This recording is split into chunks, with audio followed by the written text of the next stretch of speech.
You know the story. It's one of the most famous ever told. We know about his miraculous birth. We remember that moment when he was 12, amazing the teachers in the temple. And of course, we know the story of his ministry, which started when he was about 30.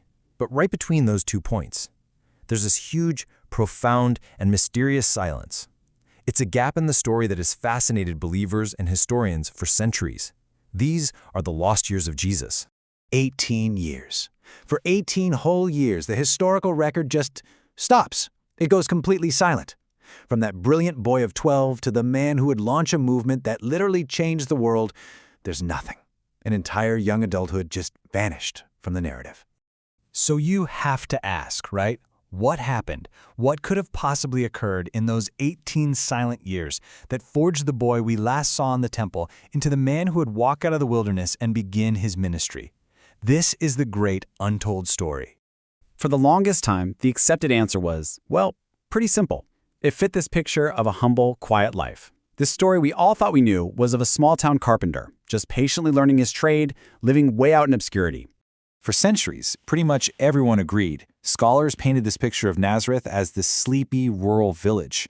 A bucolic backwater, far away from all the centers of power and influence. It was seen as a place where, honestly, not much of anything important ever happened.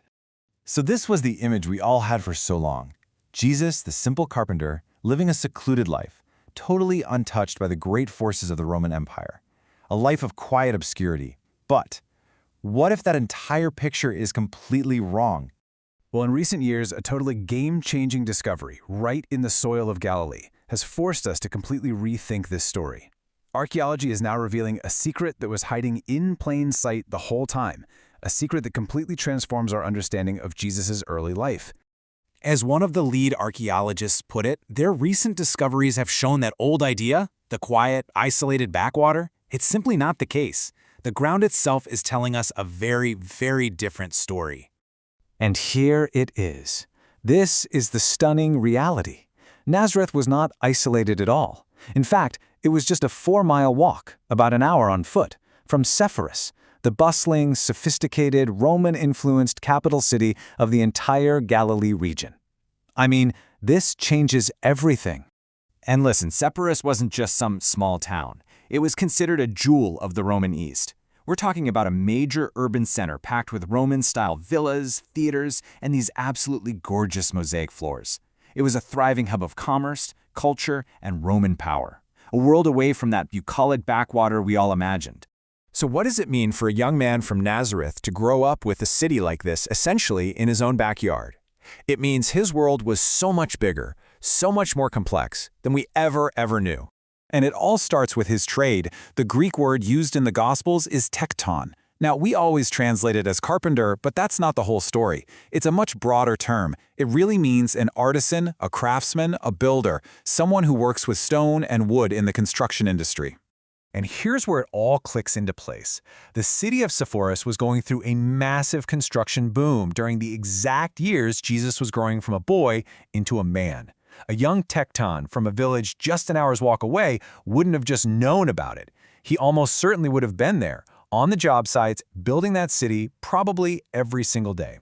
Just stop and think about what that means for a minute.